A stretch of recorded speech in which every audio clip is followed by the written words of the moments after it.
আসসালামু আলাইকুম। সংবাদে আপনাদের সবাইকে স্বাগতম জানাচ্ছি আমি নুসরাত। শুরুতেই সংবাদ শিরোনাম। বেরিয়ে এলো মুসাব্বির হত্যাকাণ্ডের নেপথ্যের ভয়ঙ্কর চিত্র। চাঁদাবাজি, আধিপত্য, দলীয় দ্বন্দ্ব, যে কারণে রক্তে রঞ্জিত হল তেজতরি বাজার। শুনছিলেন সংবাদ শিরোনাম, এখন বিস্তারিত। তার আগে হৃদয় ছুঁয়ে যাওয়া একটি অনুরোধ। যদি মুসাব্বির নামটি আপনার বিবেককে নাড়া দেয়, যদি প্রকাশ্য গুলিবিদ্ধ হওয়ার সেই মুহূর্ত আপনাকে প্রশ্ন করতে বাধ্য করে, তবে আজ একটু সময় দিন। কমেন্টে শুধু লিখুন, মুসাব্বির হত্যার চাই, আর দোয়া করুন, হে আল্লাহ, শহীদ মুসাব্বিরকে জান্নাতুল ফেরদাউস দান করুন, তার পরিবারের হৃদয়ে নেমে আসুক ধৈর্য ও শান্তি। আর যদি আপনি চান সত্যটা চাপা না পড়ুক, যদি চান আমরা ভয় ছাড়াই এসব খবর আপনাদের কাছে পৌঁছে দিতে পারি, তাহলে এখনই চ্যানেলটি সাবস্ক্রাইব করুন। সাবস্ক্রাইব মানে শুধু একটি বাটন চাপা নয়, এটি অন্যায়ের বিরুদ্ধে সত্যের পাশে দাঁড়ানোর অঙ্গীকার। চলুন নীরব না থেকে বিস্তারিত জেনে নিই। বেরিয়ে এলো মুসাব্বির হত্যাকাণ্ডের নেপথ্যের ভয়ঙ্কর চিত্র।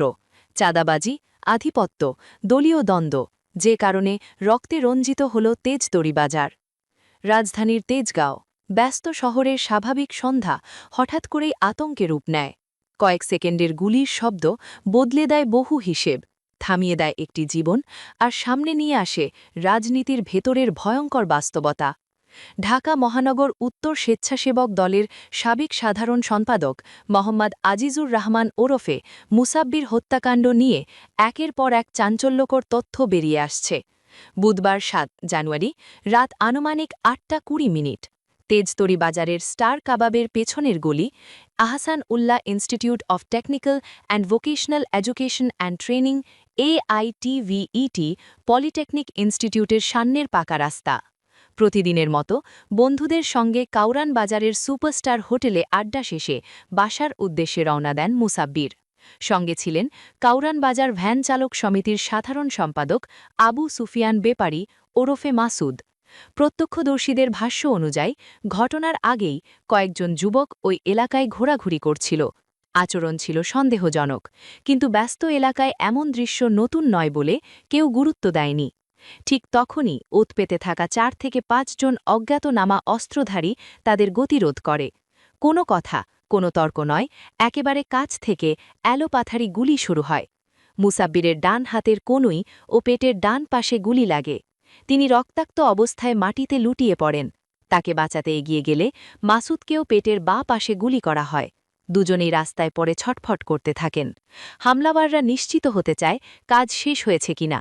এরপর গুলি করতে করতেই পালিয়ে যায় তারা। দুজন সামনের মূল সড়ক দিয়ে পালায়, আরও দুজন পেছনের সরু গলিতে ঢুকে পড়ে।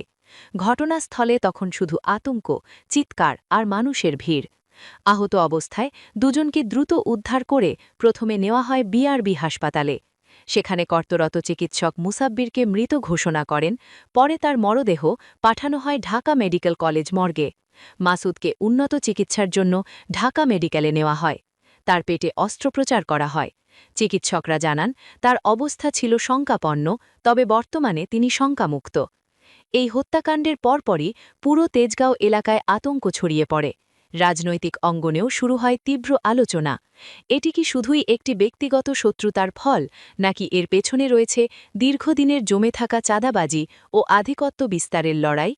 নিহতের স্ত্রী সুরাইয়া বেগম বৃহস্পতিবার তেজগাঁও থানায় মামলা করেন। মামলায় অজ্ঞাতনামা ৪ থেকে ৫ জনকে আসামি করা হয়। তবে তদন্ত শুরু হতেই স্পষ্ট হতে থাকে এই হত্যাকাণ্ডের শিকড় অনেক গভীরে। পুলিশ ঘটনাস্থল থেকে ৭.65 বোরের ৩টি গুলির খোসা উদ্ধার করে।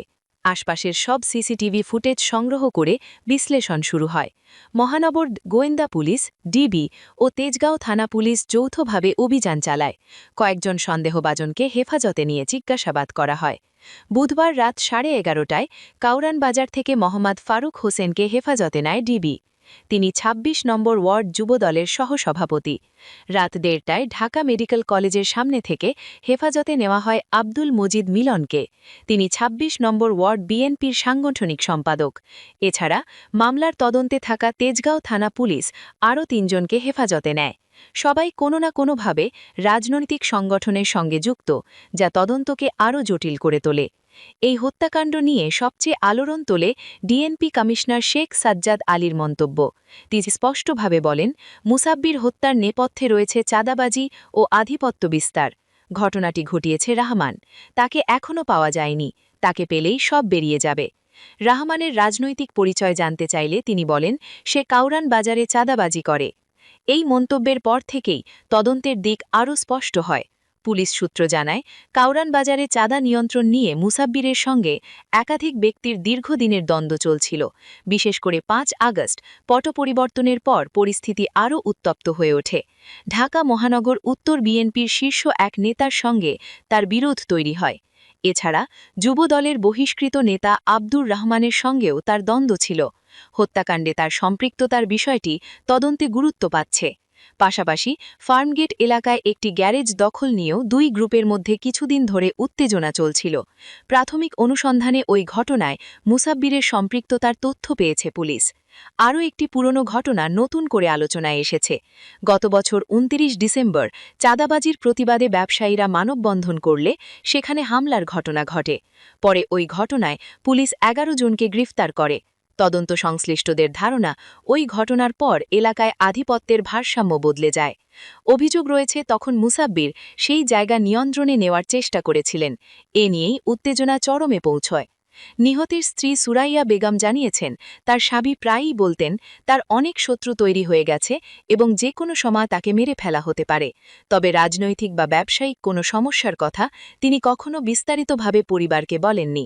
সবকিছু নিজের মধ্যেই রাখতেন।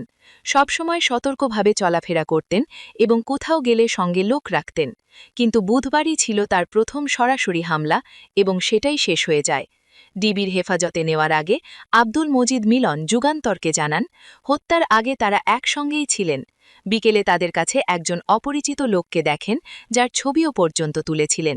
কিছুক্ষণ পরই মাসুদ ফোন করে জানায় তাদের গুলি করা হয়েছে এবং দ্রুত সাহায্য করতে বলে।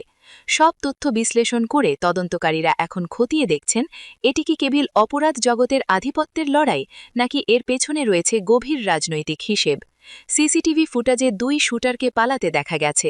পুলিশ জানিয়েছে, খুব শীঘ্রই বড় ধরনের অগ্রগতি আসতে পারে।